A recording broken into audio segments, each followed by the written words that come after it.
Chaitanya.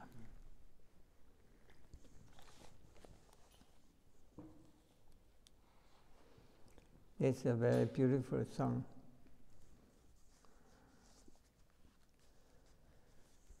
From Srila Bhakti Gurudev, the translation is like this. He is praying in dance to Gurudev. Gurudev, give me a drop of mercy. Make this servant more humble than a blade of grass. Give me the strength to tolerate all eventualities. And let me not hunger for my own honor and fame. It is always,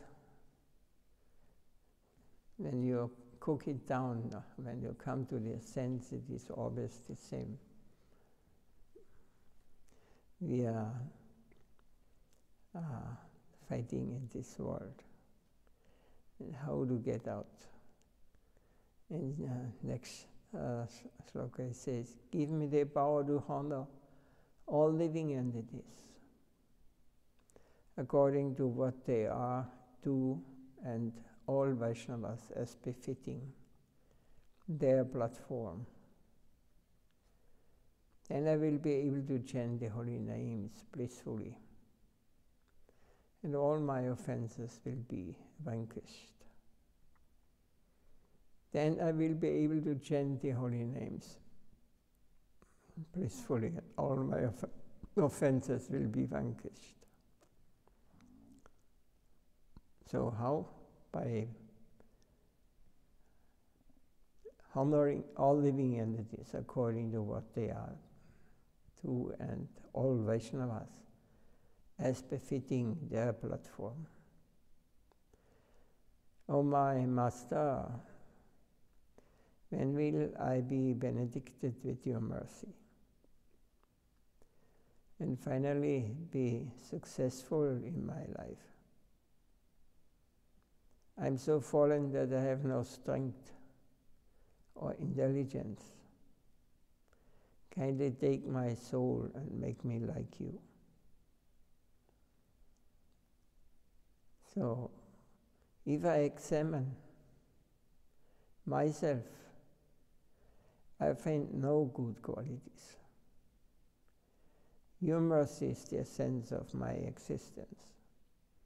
If you are not merciful, then bitterly weeping, I will no longer maintain my life. This is how beautiful is praying for the mercy of their Gurudev. This is Bhakti, devotion.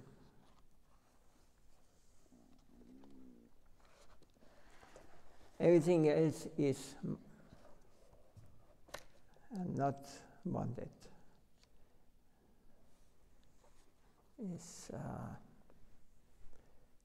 leading us to the material plane.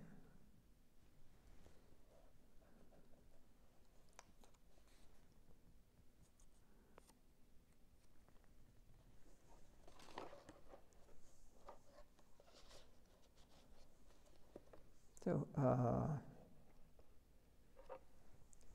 devotees' vision,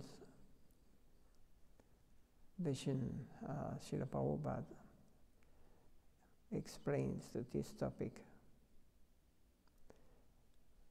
What is a pure devotee's mentality? Pure devotee sees that nothing is meant for his own enjoyment. All animate and inanimate objects are meant for the Lord's service. Therefore, all our activities should be directed towards His unalloyed service. This is very high understanding, or I mean, it is the ultimate understanding. Nowadays, so many devotees, so many external entanglements. They want to like the religion, different churches, or they have their way, but it's all on the external plane.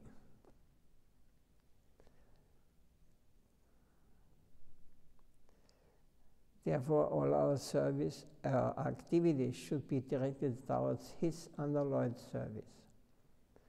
So what we cannot offer to Him, that must be for someone else or for me. What is not connected with the Lord, it is connected with me, I. So it means nothing in this world what we can perceive to our material senses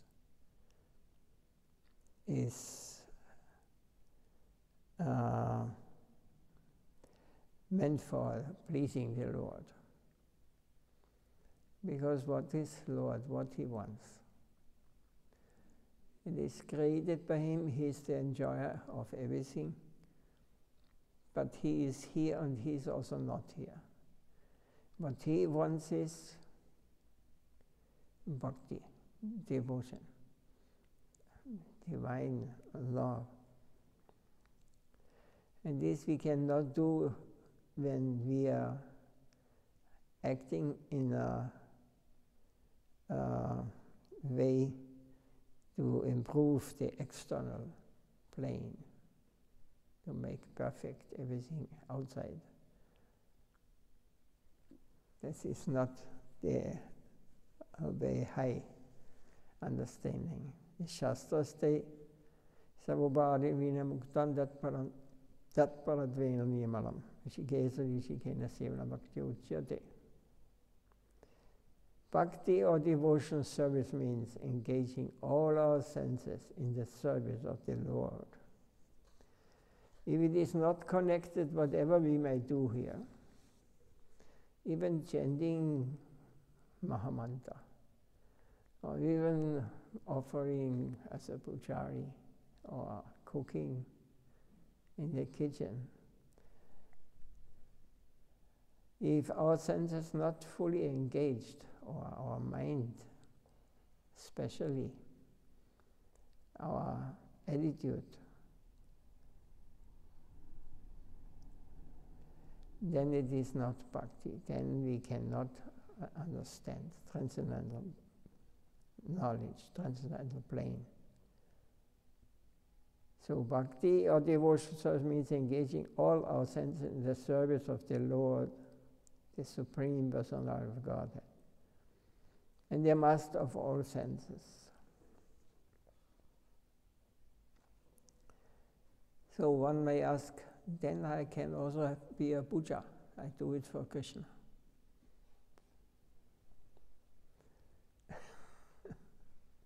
Not. This would be also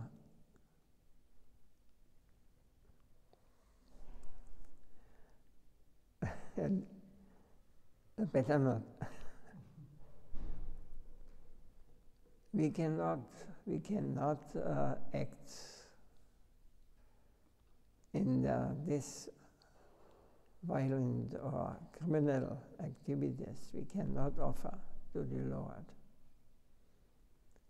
We can only offer ourselves. When the spirit soul renders service under the Supreme Lord, there are two side effects. One is freed from all material designations, and one's senses are purified simply by being employed in the service of the Lord.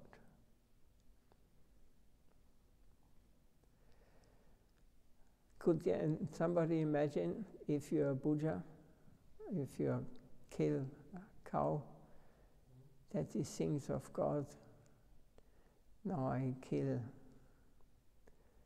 a living being who is a part of you. I will now cut his throat.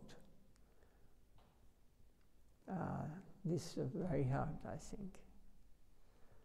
If we think like this, then we are falling under the laws of this material nature.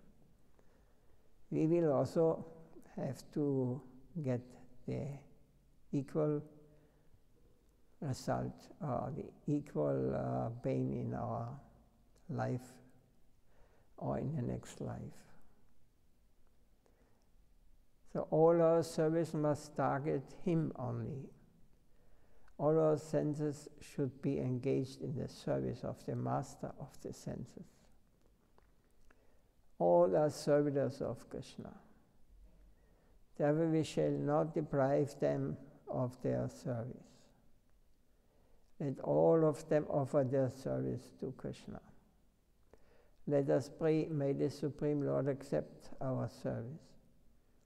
If we use the bricks for our own house, then there will be problems. Then materialists will say, what? Can I not build a house for me? Nothing for me. But if we use the bricks to build the temple of the Lord, we will be happy and blessed. The proper use of inanimate objects is to engage them in the Lord's service. If they are engaged in satisfying the living entities, senses, then we are misusing or exploiting them.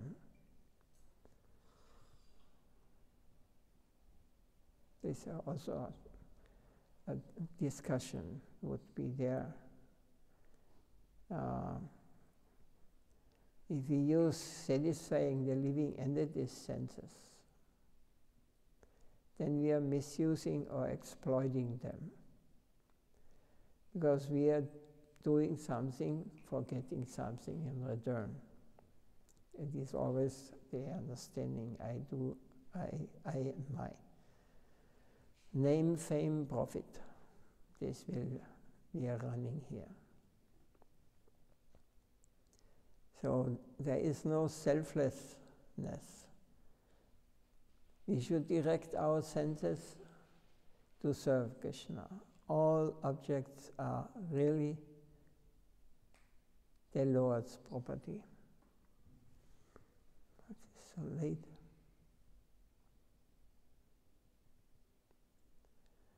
They are not meant for the pleasure of conditioned souls. It is wrong and misguided to think that everything we see has been created for us. Nothing is meant for our sensuous enjoyment. Everything should be properly adjusted for service to God. If all these world's inanimate objects are engaged in Hari's service, then their purpose is served. For example, this bamboo here, if they are used to arrange a stage for propagating Harikatha, then they have been properly utilized. We use these things for the service of Hari and his devotees.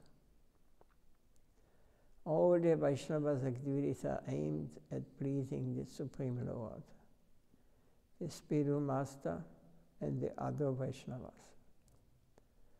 A true devotee does not do anything for his sensuous enjoyment. A pure devotee does not do anything for himself or his relatives. Whatever he does for the Absolute. He is always true to the Supreme Lord's service.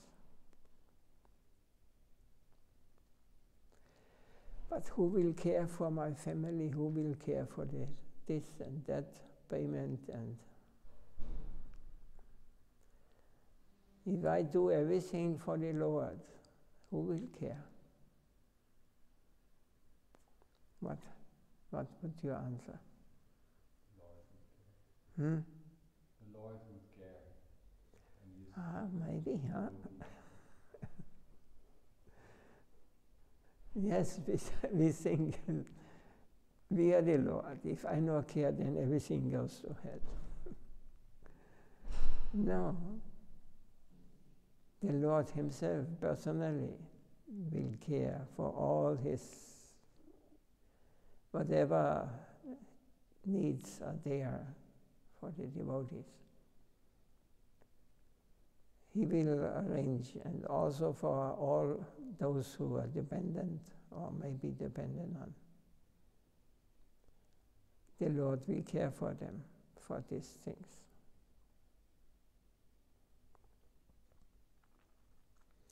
So a household devotee must remember that his house belongs to Krishna and he himself is a pet dog that Krishna maintains.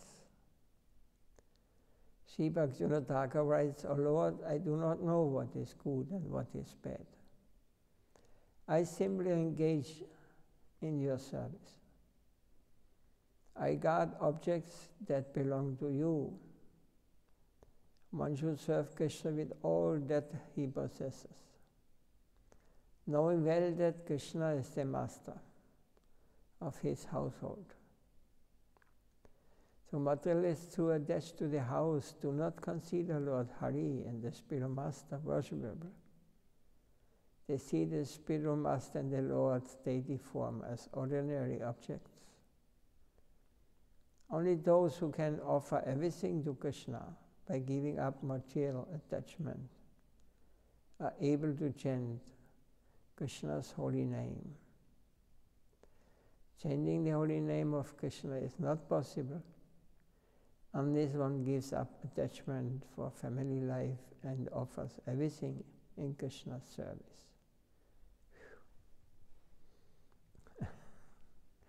This is Prabhupada. Prabhupada has practiced and has showed us that it is working. And Bhaktivinoda Thakur has showed us perfectly.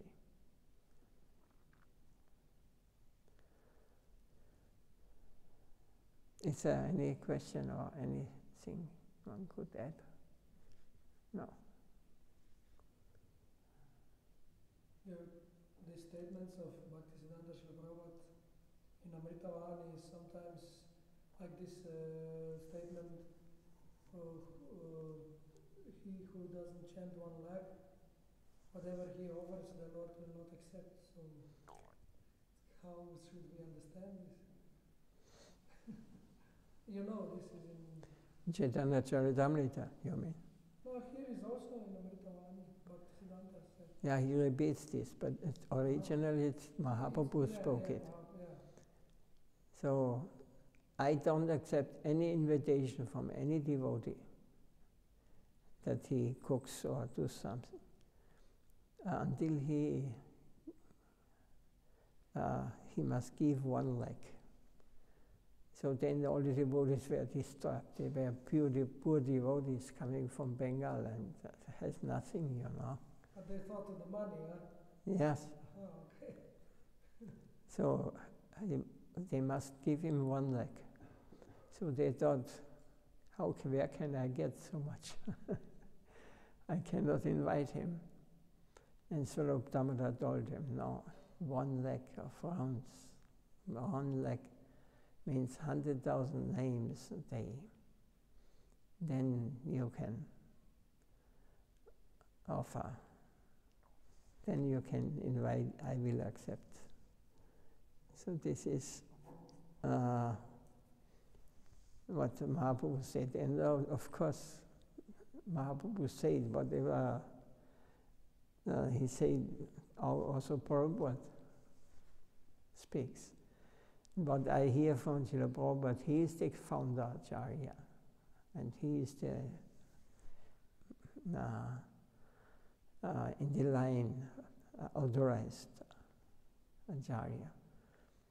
So we repeat also the same. We are speaking the same thing. Of course, this is for high level. On a lower level, we will think, I cannot follow this. I do what I want. This is wrong. but I can think I cannot follow this. I am too fallen for this. I am not able to do this. So please, my Lord, my Gurudev, please empower me. Please help me. And then he's a devotee. And otherwise, if he thinks he can make his own philosophy as he likes, then he is separate. He has not understood anything. One leg. So, one leg, somebody chant. But it is just he wanted at this time, because many came from Bengal, many of his devotees to Puri. And they had not much to do there except chanting and caring for their spiritual life. They were just visiting Mahaprabhu. So he said, one leg you must chant, then I will follow your invitation. I will come.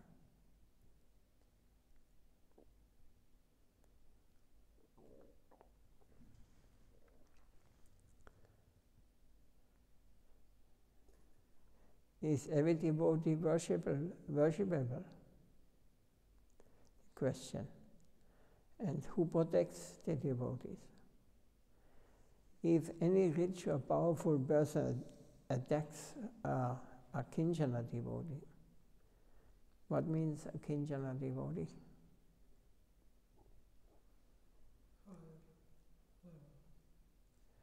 A Kinchana means he has no personal. He is niskinchana. An akinchana devotee who possesses nothing. This means also the same, actually. Who has no possession on his personal. Nothing belongs to him. So if any rich or powerful person attacks an akinchana devotee, Srila will certainly take care of the devotee. So if some rich who thinks he can punish a Kinchana devotee, someone who possesses nothing, maybe a beggar or some. See in Srimad, the incarnation of anger of the Lord, he will certainly take care of the devotee. Only those among the higher and lower castes in society who have taken shelter of the Lord's devotional service are proper candidates for our spiritual respect and adoration. So we have not seen the external, what they are display on the external plane. We have to see how they devoted, or what is their motive of whatever they may do. Is it to please the Lord, or is there some other motives? Are proper candidates for our spiritual respect and adoration. So someone who has no external or no mundane conception or desire, he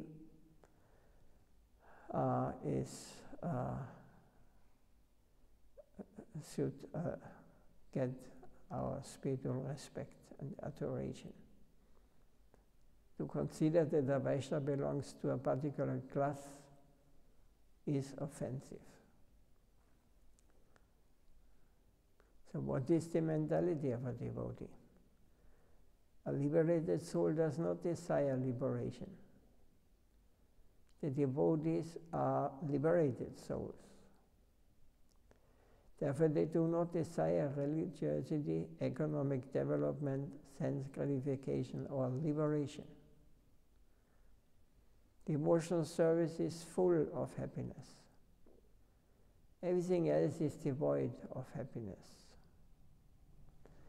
This is also moksha, means liberation from the material plane. It is also a kind of sense gratification. It is just that you put everything on zero. But there's a kind of happiness, but there is no bliss. What we are going for actually, to have a relation with others, because we are persons. It's naturally in us. It is in Krishna. He wants to associate with his eternal devotees. This is his pastimes. And that's also we want. This is in us also. So devotion service is full of happiness. Everything else is devoid of happiness.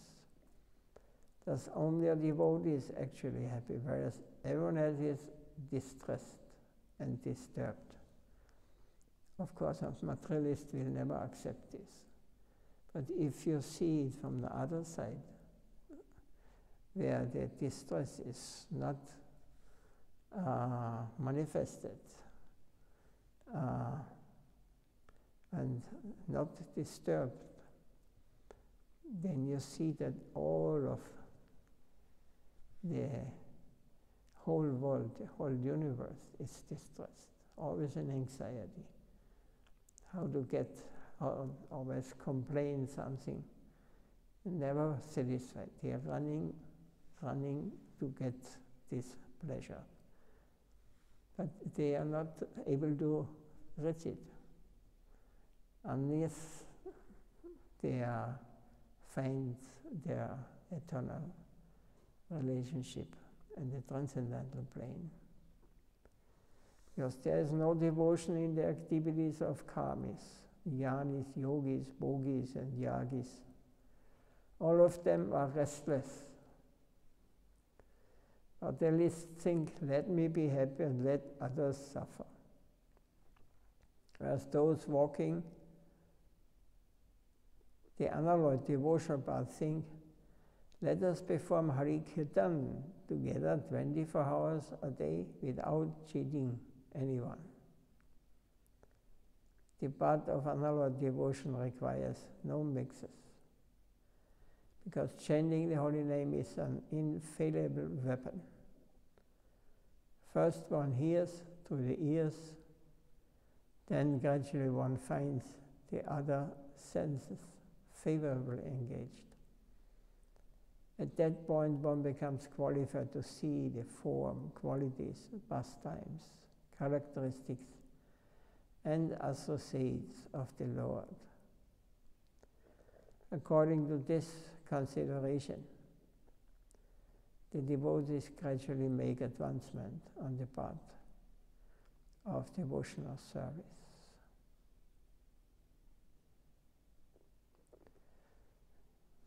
Question? Question also. When you read this, devotees are liberated souls, and yesterday you said that all our acharyas are not from this world, they are special souls. So can you explain this, all associates when they come also with Mahaprabhu, and many of them were put, also Goswamis, in some really difficult situations. Yeah. So how they don't know that how this works? They know or they don't know? They may know or may not know. This is not the thing. The important thing is that the Lord knows, and they also actually they are realized from the beginning but they are born in certain circumstances. So this is a pastime of the Lord also. And they are playing this, taking this responsibility. You know, if you're in the spiritual world, you take their position there. You may be a Gopa, or you may be a parental elder Gopa. You have a position there. There they also have problems, even in the spiritual. Because this is the play of the Lord. Because there must always be a hankering and not attaining immediately, because this there must be always some how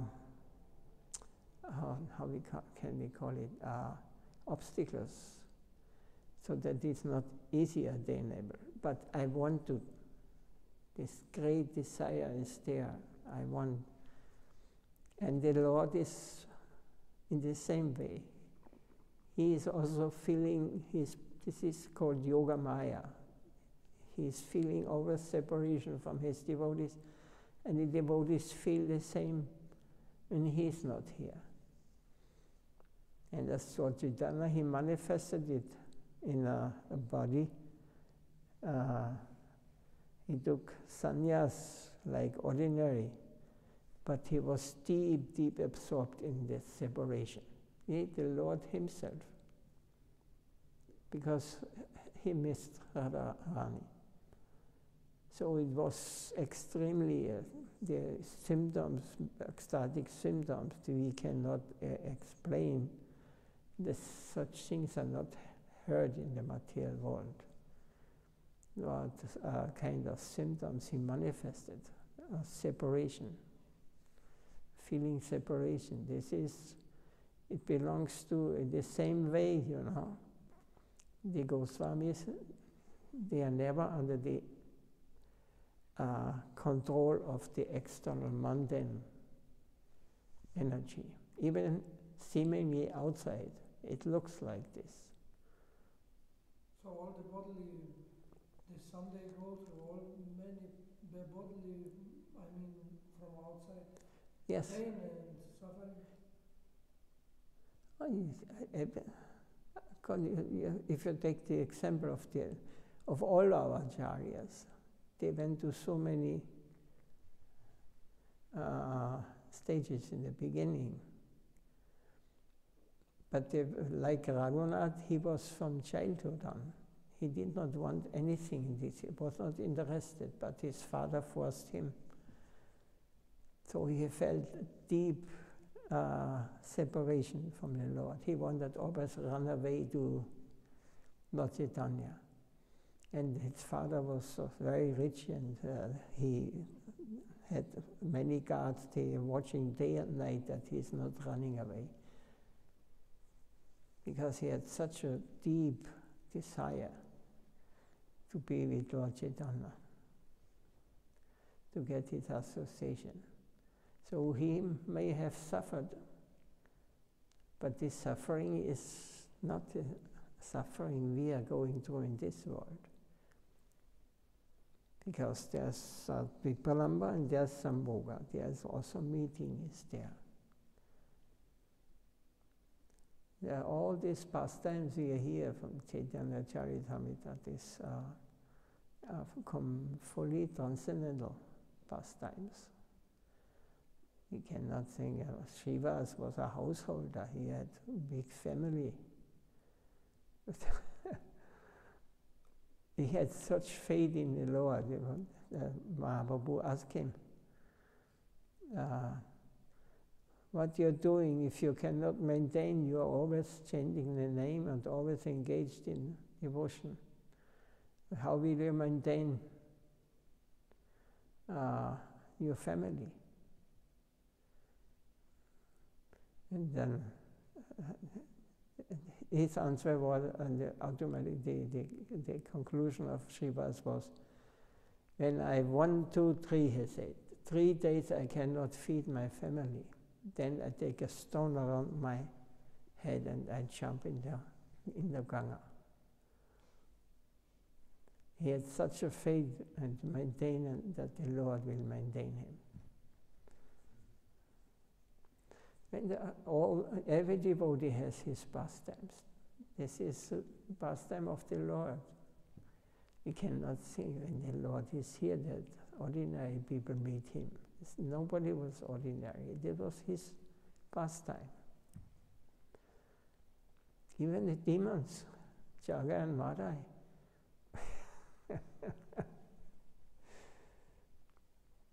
they belong to his pastimes. They are Nityasiddhas, they have a position in Vaikunta. We must understand it is not so easy. We can understand when we are making the step towards the transcendental plane. When we understand how this world is working, what is Yoga Maya, what is Mahamaya. This, like Swami Maharaj, he was 50, 60 years, married, had a family.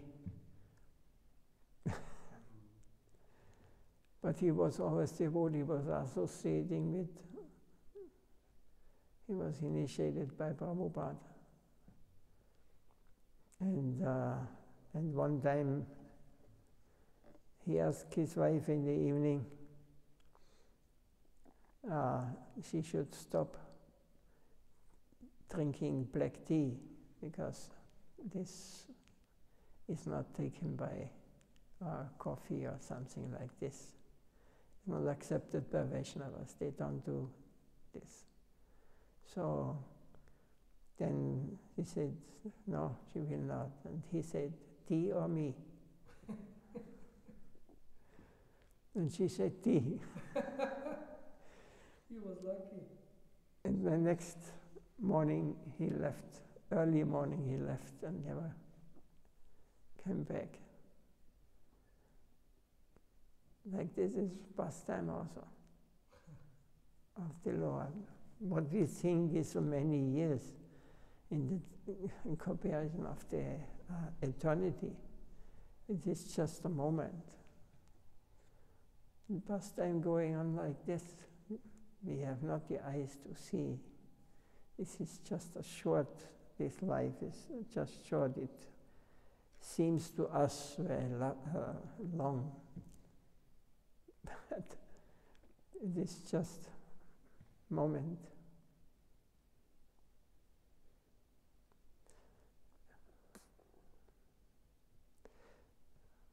So something more, otherwise we can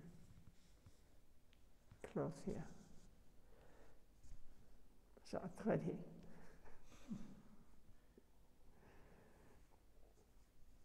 Jai Srila Prabhupada, Nitya Lila Bhavistam, Vishnupada, Paramahamsa Vigacharya, Stoda, Srimad Bhakti, Siddhanta Saraswati Goswami, Srila Prabhupada Gita. Srila Gurudev, Nitya Lila Bhavistam, Vishnupada, Paramahamsa Vigacharya, Stoda, Srimad Bhakti, Vaibhav Goswami Maharaj Gita. Ananda Koti Vaishnava Brinda Ki Jai.